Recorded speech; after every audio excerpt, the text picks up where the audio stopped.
Side తీవారా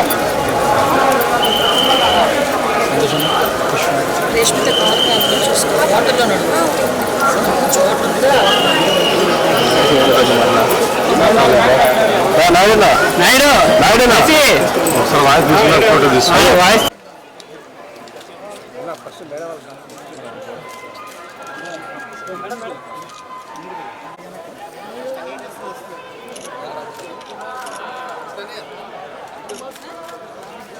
మీరు ఫోన్లు పెట్టుకొని ముందుకు వెళ్ళిపోతే ఎట్లా మీరు అన్నా మీరు ఎవరో ఫోన్ తీనా సరే కానీ ఒక నిమిషం అయిపోయినాయి బావాలే కానీ వచ్చేయండి ఇంకా ఓకే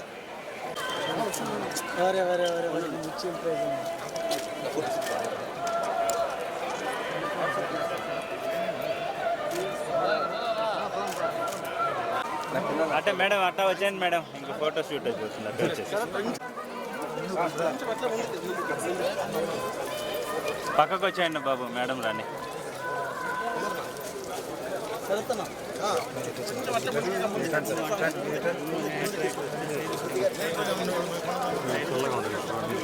నీళ్ళు అడుగుతున్నారు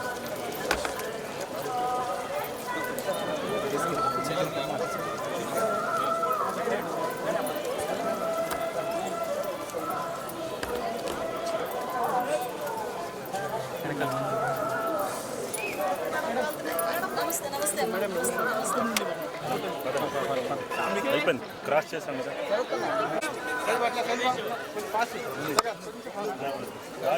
కొద్దిగా తేడం అయిపోయింది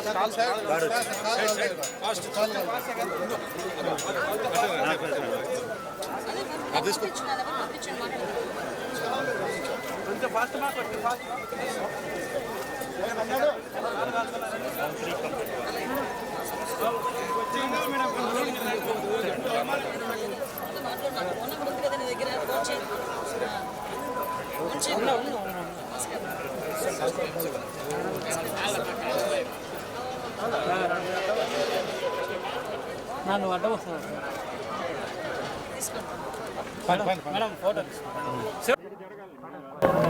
ఈరోజు ఆ దేవదేవుణ్ణి కలియుగ వెంకటేశ్వర స్వామిని దర్శించుకోవడానికి కుటుంబ సమేతంగా ఇక్కడికి రావడం జరిగింది.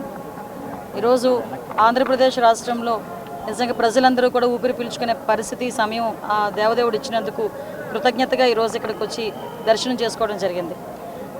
ఆంధ్రప్రదేశ్ ప్రజలందరూ కూడా లాస్ట్ 5 ఇయర్స్లోనే పడిన కష్టాలు మళ్ళీ తిరిగి పడకుండా కంపల్సరిగా చంద్రబాబు నాయుడు గారి ఆధ్వర్యంలో, పవన్ కళ్యాణ్ గారి నాయకత్వంలో, లోకేష్ బాబు గారి నాయకత్వంలో, ఎన్డీఏ అందరి నాయకత్వంలో కూడా ఆంధ్రప్రదేశ్ మంచిగా అభివృద్ధి పదంలో ముందుకెళ్తుంది. At the same time Chandrababu Naidu గారు ఎంతో నమ్మి ఆ దేవదేవుని ఆశీస్సులు తన హోమ్ మినిస్ట్రీ కూడా ఇవ్వడం జరిగింది. నా మీద పెట్టిన గురుతర బాధ్యతని ఎట్టి పరిస్థితుల్లోని ఎక్కడ ఒక నిర్లక్ష్యం లేకుండా నిర్వహిస్తానని మనస్ఫూర్తిగా తెలియజేసుకుంటున్నా. మీ అందరికీ తెలుసు ఎంత స్పీడ్గా ఉందో మన హోమ్ డిపార్ట్మెంట్ కూడా. మొన్న చీరాలలోని ఒక అమ్మాయిని అతి దారుణంగా హత్య చేయడం జరిగింది, రేప్ అండ్ మర్డర్ జరిగింది. ఆ జరిగిన వెంటనే చంద్రబాబు నాయుడు గారు స్పందించి నన్ను అక్కడికి పంపించడం జరిగింది. వితిన్ అవర్స్లో నేను అక్కడికి వెళ్ళి ఆ ఘటనా స్థలాన్ని అదంతా చెప్పి పోలీస్ డిపార్ట్మెంట్ వాళ్ళకి కూడా 48 గంటలు నేను వాళ్ళకి టైం ఇవ్వడం జరిగింది. కానీ వాళ్ళు డిపార్ట్మెంట్ వాళ్ళు కూడా చాలా మంచిగా 36 అవర్స్లోనే నిందితులు ఎవరైతే ఉన్నారో వాళ్ళని పట్టుకొని ఈరోజు వాళ్ళందరినీ అరెస్ట్ చేయడం కూడా జరిగింది. అంటే ఈ గవర్నమెంట్లో ఆడపిల్లల రక్షణ ఎంత స్పీడ్గా ఉంటుంది, ఆడపిల్ల ఎంత భరోసాగా బతకొచ్చు అన్న విషయం చెప్పడానికి ఇదొక ఉదాహరణగా చెప్పొచ్చు. సంఘటన జరగకుండానే చూసుకోవాల్సిన బాధ్యత కూడా మా మీద ఉంది. అట్ ద సేమ్ టైం గంజాయి డ్రగ్స్ని కూడా నిర్మించాల్సిన బాధ్యత కూడా మా మీద ఉంది. లాస్ట్ 5 సంవత్సరాలు వాళ్ళు పూర్తిగా గాలికి వదిలేశారు. ఇప్పుడు మేము అదంతా కూడా స్టిమ్యులేట్ చేసి ఒక 100 days ప్రోగ్రామ్ పెట్టుకొని రాబోయే కాలంలో డెఫినెట్గా గంజాయిని డ్రగ్స్ని కూడా కంపల్సరీగా నిలువరిస్తాం. తిరుమల అంటే మీకు అందరికీ తెలిసిందే, 5 సంవత్సరాలు భక్తులు కూడా ఎంత ఇబ్బంది పడ్డారో. నేను ఇక్కడికి వచ్చిన తర్వాత భక్తులందరూ కూడా మమ్మల్ని వచ్చి అమ్మ మంచి గవర్నమెంట్ వచ్చింది, మీరైనా తిరుమలని బాగు చేయండి, ఇప్పుడు మీరు బాగు చేస్తారు నమ్మకం ఉందని చెప్తూ ఉంటే ఈ 5 సంవత్సరాలు ఎంత దారుణంగా ఈ తిరుమల తయారైందో మనందరికీ కూడా తెలుసు. ఎందుకంటే కనీసం లడ్డు నాణ్యత లేక, లడ్డు సైజ్ తగ్గించి, ఆఖరికి వసతులు సరిగా లేక చాలా ఇబ్బందులు పడ్డారు. కానీ అలాంటి ఇబ్బందులు పడే పరిస్థితి లేదు. అధికారులందరూ కూడా మారారు. అందరూ కూడా ఈరోజు ప్రజలకు అనుగుణంగా ఎక్కడ కూడా ఇబ్బంది లేకుండా ఎవరైతే యాత్రికులు ఉన్నారో, మన భక్తులు ఉన్నారో, భక్తులందరికీ కూడా మంచి వసతులు అయితే కల్పించే ఏర్పాటు చేస్తాం.